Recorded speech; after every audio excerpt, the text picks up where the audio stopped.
Oi galera, tudo bem com vocês?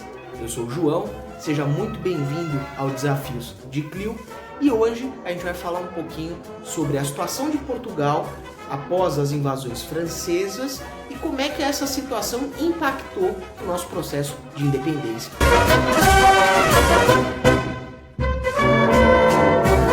Antes da gente começar, eu já vou pedir para você se inscrever aqui embaixo, deixar o seu gostei, compartilhar com seus amigos no WhatsApp, no Facebook, onde você quiser, e bora pro vídeo. A situação em Portugal foi a seguinte: a corte, em novembro de 1807, saiu fora e largou o reino para ser invadido pelos franceses.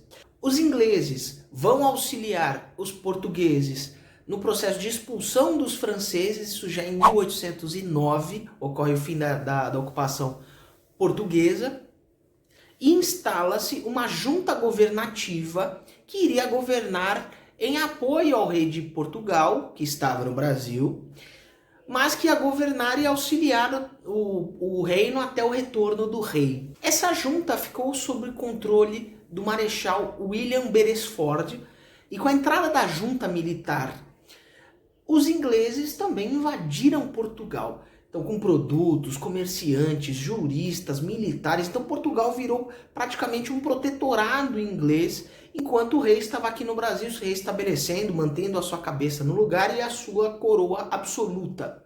E teve boatos que eu ainda estava na pior. Se você tá na pior, porra, que quer dizer tá bem, né?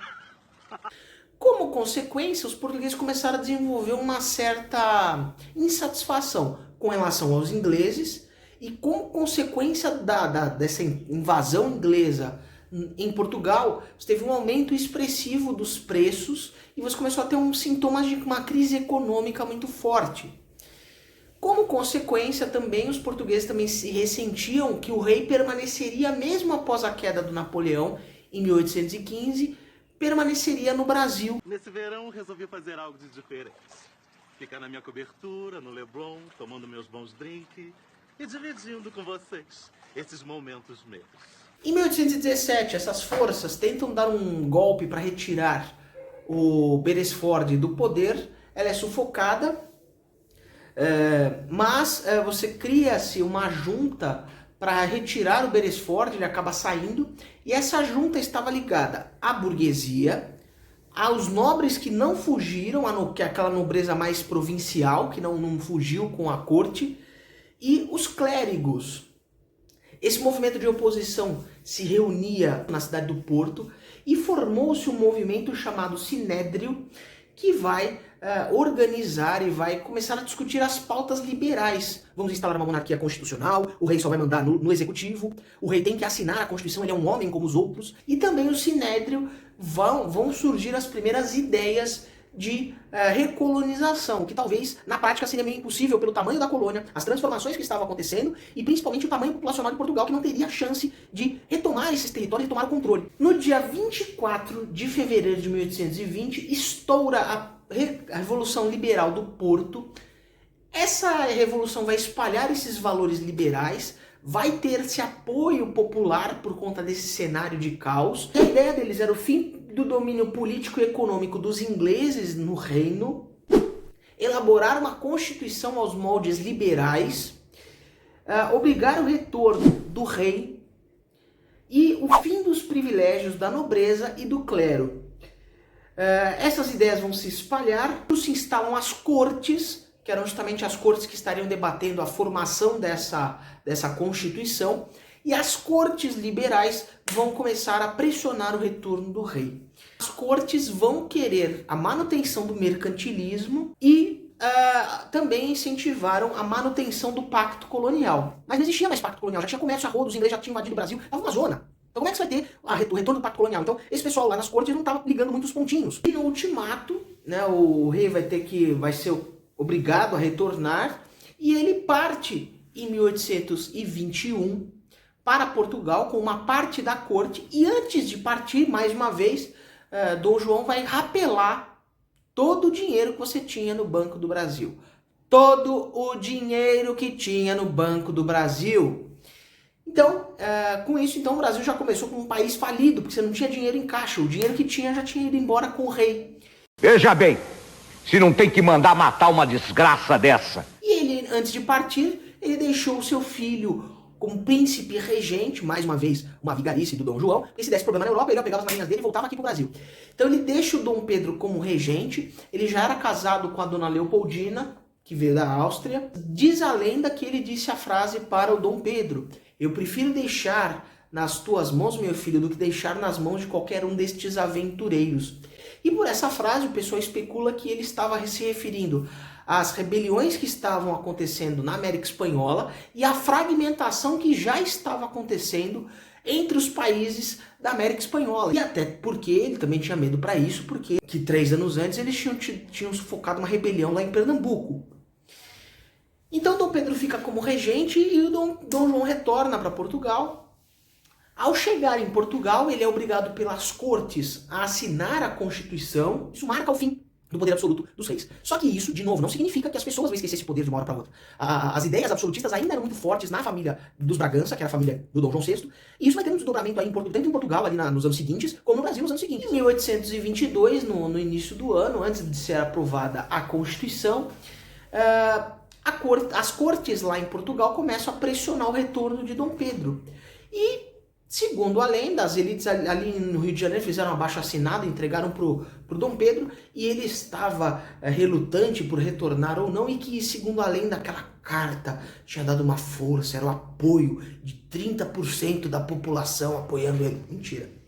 E o Dom Pedro vai na janela, e tem aquele quadro icônico: se é para o bem geral e felicidade da nação, diga ao povo que eu fico. E ficou conhecido como Dia do Fico, em 6 de janeiro de 1822, quando Dom Pedro se recusa a retornar para Portugal, e ele vai começar a se aproximar das elites do Sudeste para iniciar o processo de independência.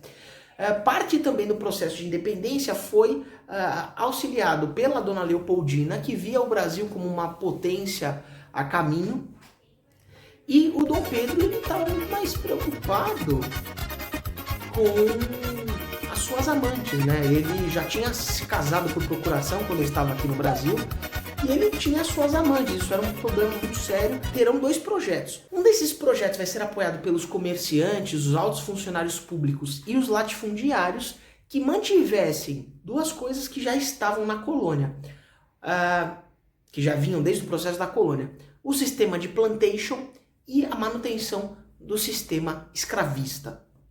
E o outro projeto era dos profissionais liberais. Por profissionais liberais, você lembra? Advogados, professores, médicos, entre outros jornalistas, entre outros profissionais que estão nesse ramo.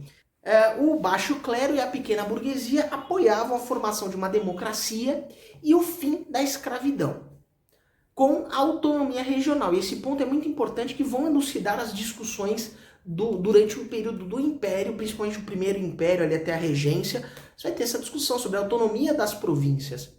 Qual projeto que vocês acham que ganhou? Comenta aí embaixo para mim qual projeto que você acha que ganhou. Como reação ao Dia do Fico e ao não retorno do Dom Pedro, as tropas portuguesas começam a se movimentar nos estados do Nordeste e se cogita a formação de um novo governo auxiliado pelo José Bonifácio, que era aqui de São Paulo.